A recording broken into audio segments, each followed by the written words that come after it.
Hey Tamers, welcome back to Hero Games. It's your boy Ray, finally bringing you an updated WarGreymon deck. I know it's been long awaited. I left you guys hanging a little bit in BT7. I did have a Greymon deck, I just didn't get to test it until like the last day of the set. And I didn't make a video, so my bad. But I bring to you now in BT8/EX2 because the late testing upgraded WarGreymon with the new BlackWarGreymon package.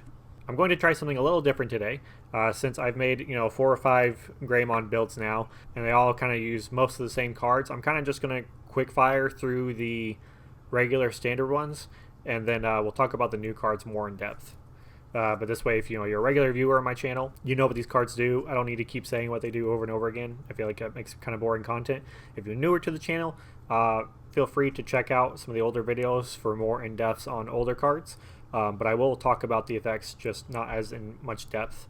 Let me know how you guys feel about that, by the way. I know I keep talking about this and you just want to get to the cards, but let me know. So we're running our 4 copies of Koromon. Koromon is, when attacking, if this Digimon is a Greymon or Omnimon, draw 1 card. I like the draw power of the Koromon, but there's definitely a lot of options you could run. Kimeramon would be a primary example if you want to go for DP gain, or even the starter deck Koromon. We are keeping our 4 copies of Promo Agumon, our 4 copies of second starter deck Agumon, and 3 copies of the BT5 Searcher Agumon. So Promo Agumon as our main go-to boy gives all our Greymons plus 2000 DP. Agumon will give them plus 2000 DP, but only when attacking a player.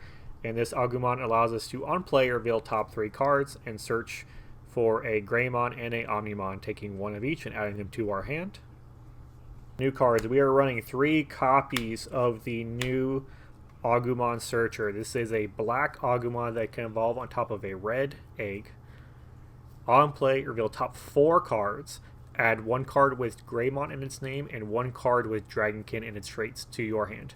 So Agumon allows us to do slightly a little bit more powerful of a search than this Agumon. Whereas Agumon can only take 1 Greymon and 1 Omnimon, this Agumon can take a Greymon and a Dragonkin, which includes our level 6s.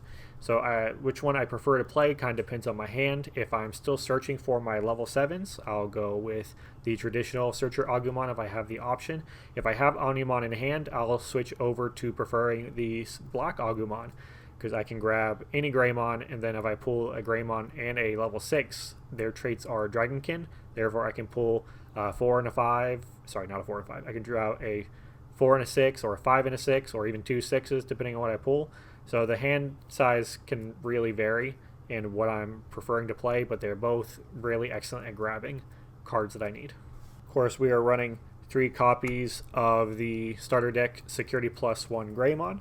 We're running 2 copies of BT5 Greymon. This is a Turbo Evolve option, as well as having plus 2000 DP inheritable. We are running 3 copies of GeoGreymon. Plays from security, and on play, delete 1 of your opponent's Digimon with 4000 DP or less. With that in mind, we are running a new Greymon now, the new BT8 Greymon. This is a black card that can Digivolve on top of a red or black Digimon.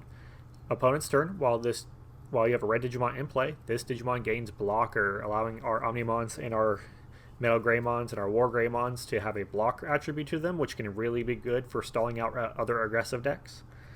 Because he can evolve on top of either red or black, does not matter if I see him or him. I'm able to go off of either. Due to the nature of all the other Greymons only being able to go off red, I will try to prioritize evolving him on top of black Agumons, just so I don't get in a case where I can't evolve on top of him, and that'd be unfortunate. We are running 1 of the basic level 5s. We are running 2 copies of EX MetalGreymon. EX MetalGreymon is a 3 cost to evolve on either black or red Digimon, able to come off of either MetalGreymons. When attacking a player, you can delete a Digimon with 4000 DP or less. And when this Digimon has Machine or Dragonkin in its traits, it gains Piercing for its inheritable, allowing us to swing over Digimon and still check that security. Level 5 is where this deck really starts to take a different turn. We're running 2 copies of Kimeramon. So this deck has a lot of potential to get level 4s out in the field, other than us hard playing Searchers a lot and evolving on top of them with either our Turbo Greymons or our Blocker Greymons. Also have the ability to just level 4s being played free from security. So we're in a situation where a lot of level 4s will be on the field, and any 2 level 4s can Jogress Digivolve, or excuse me, DNA Digivolve into Kimeramon.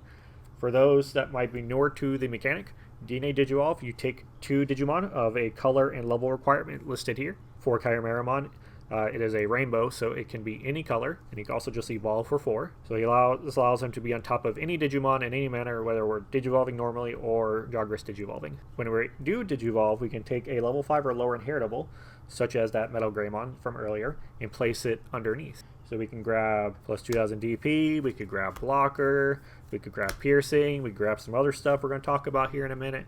It allows Kimeramon to be a very versatile level 5. And because DNA Digivolve uses no memory, this allows us to also kind of skip the level 5 stage and get straight into a 6 without any additional memory spending, which can be really clutch sometimes.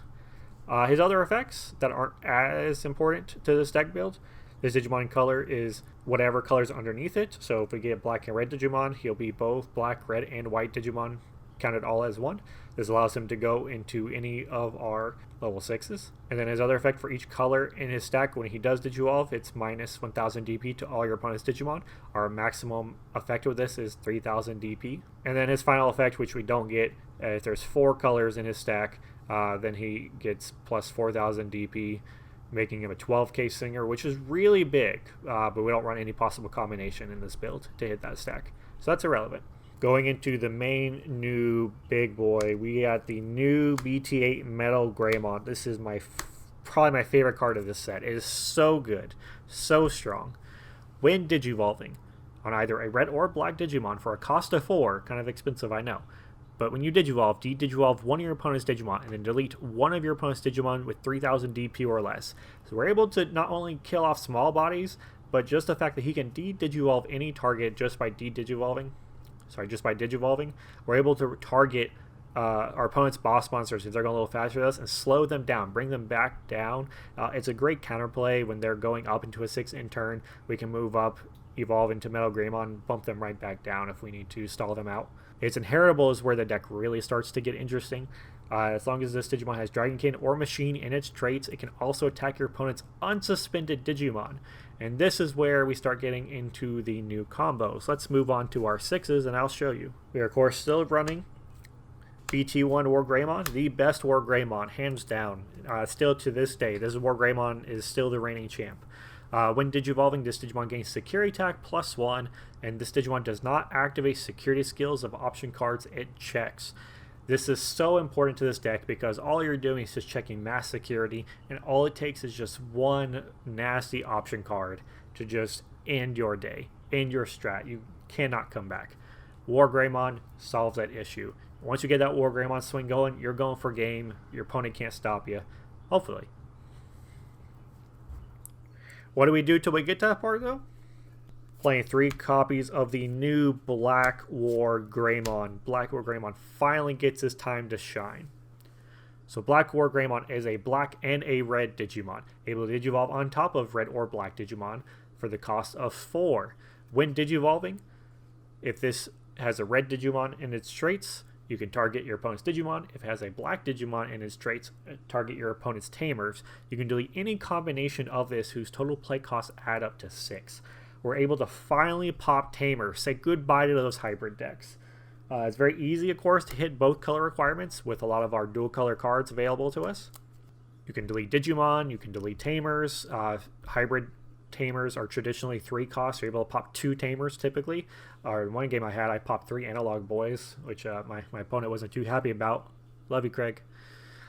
His other effect is all turns, once per turn, when his opponent's Digimon is deleted, unsuspend this Digimon. So he's able to unsuspend from his own when Digivolving effect if you pop a Digimon, but also is able to swing into unsuspended Digimon with this MetalGreymon. That's where the true combo starts kicking in.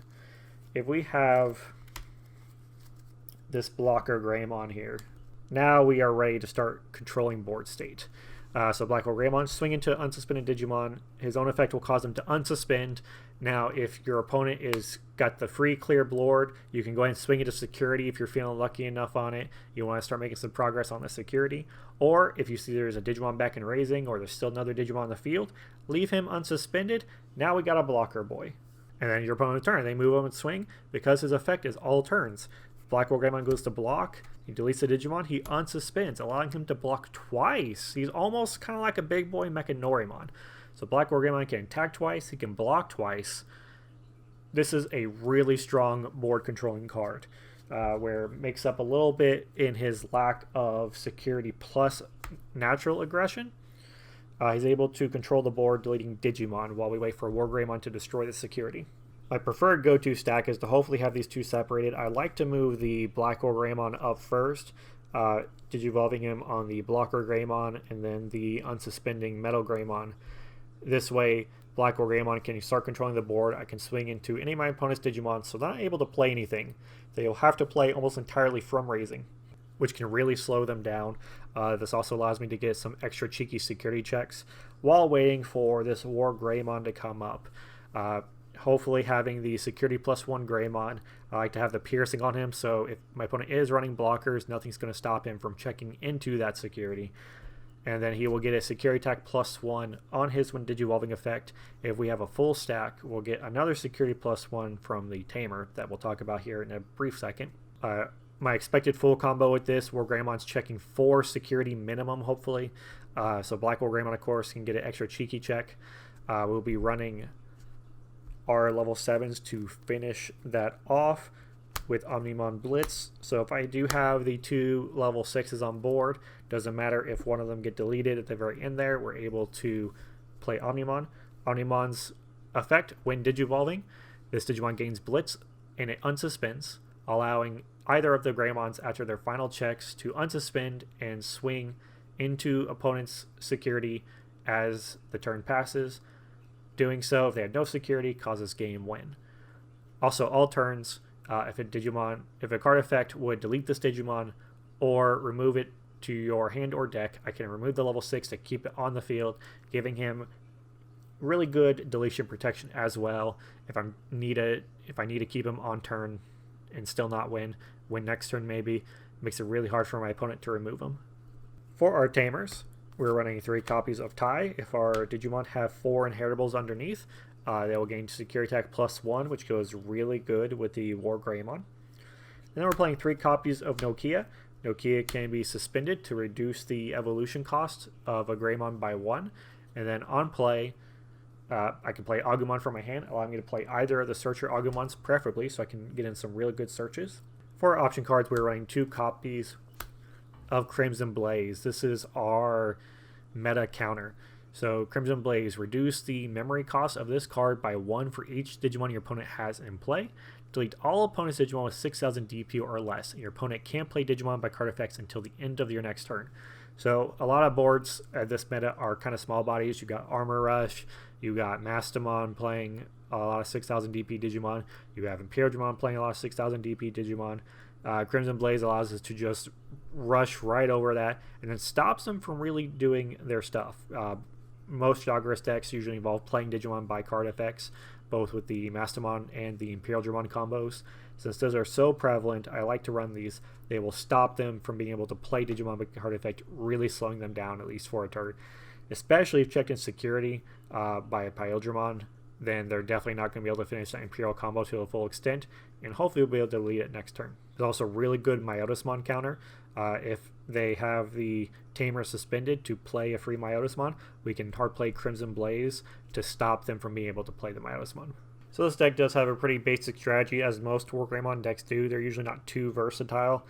Traditionally, though, our main goal was just get to this body here and check into all of security. Previous strats that stopped us from doing this were heavy blocker strats, preventing us from maximizing our full security power. Cards like Piercing allowed us to overcome that. And there we just had a weakness in board control, but now BlackWarGreymon works completely in this package without sacrificing too much. BlackWarGreymon allowing us to attack into unsuspended Digimon, as well as having a big boy blocker that can attack or block twice. Allows us to have a lot of board control and stability as we wait to build up our pieces here. Matchup experience, BlackWarGreymon has really strong ability against hybrid decks, anything that's really tamer heavy. Even a lot of the new EX2 decks, they're really reliant on having their tamers out. BlackWarGreymon comes out, it's popping 2 of those tamers, really slowing down Sakuyamon decks, Justamon decks, Myotismon decks, any hybrid deck. Decks that play really slow can have trouble keeping tempo with WarGreymon. If you can get the full stack up quick enough, you're just checking through 4 or 5 security blitz per game. Things we can struggle against. Mastamon can be really difficult to deal with. This BlackWarGreymon, if you get it out, is not staying out for long, so make sure it's coming out with Fury. Mastamon can very easily, from almost no memory at all, just hard play Lucimons, hard play Magnet Angumons, recover that security, delete your tamers, delete your level 6 bodies like it's nothing. You could hit a Zwart defeating security. Mastamon does not care too much about this body if they are seeing their pieces. If they're not seeing their pieces, BlackWarGreymon can really help you maintain board control while you wait to get to WarGreymon. Currently, Mastamon has, in my opinion, the best option card in the game with Chaos Degradation. There is currently no protection against Chaos Degradation other than cards like this WarGreymon, where you don't have to worry about hitting it in security. Imperial Dramon, I feel like if you can get the BlackWarGreymon out first, you have the advantage. Pyledramon can't swing over BlackWarGreymon with blocker, shutting down a lot of its momentum. Cards like Crimson Blaze stop them from doing the full combo. And of course, BlackWarGreymon can swing anything over anything they put out. I have gotten to play 1 match so far of this against the new D-Reaper deck. D-Reaper kind of goes it's a very timed match. Once they get to the Reaper combo, there's currently nothing in this deck that's stopping it. I don't run any big boy removal cards, so I'm aiming to change that. Also currently in this deck, the only capability I really have of controlling the D-Reaper is this BlackWarGreymon with the Inheritable. But I do have to sacrifice the blocker mentality and replace it with the plus 2000 DP Greymon. This plus the 2000 from the promo Agumon specifically is the only thing that lets BlackWarGreymon swing over Mother D-Reaper. And if we can get that combo out, they lose all momentum in the game, and we're able to just take them out. Little by little, perhaps, but they got 0 momentum afterwards. If we don't see that combo, though, before they bring out Reaper, there's not much this can do. You can run things like Gaia Force, for example, to hopefully have a security to take out Reaper. Or if you do have the BlackWarGreymon, maybe they don't have enough checks to get through all of your security and a blocker, perhaps. But that's about the only 2 things you could hope for. Anyways, this is a really strong addition to the WarGreymon line. I really enjoy playing this deck. I think this is my favorite deck for BT8 so far. And I got a few other ways I want to try building this. We're going to look at a Agumon deck next. But thank you guys for stopping by and watching. Don't forget to like and subscribe for more Digimon content. Let me know if you have any opinions on quick firing through the more used cards. Like I said, I didn't want to just keep saying over and over again, plus 2000 DP to, when attacking a player. I talk about that every video, and if you're a more seasoned watcher of my videos, I don't want to just keep hitting you with the same card over and over and over and over again. So I try to kind of blitz through it. I feel like it's kind of straightforward. If you guys don't like that, let me know. I can definitely not do that again. I can definitely do it the other way where I talk about them more. If you guys are still listening to me ramble, I appreciate that too. And I'll catch you guys next time as we look at some EX2 decks.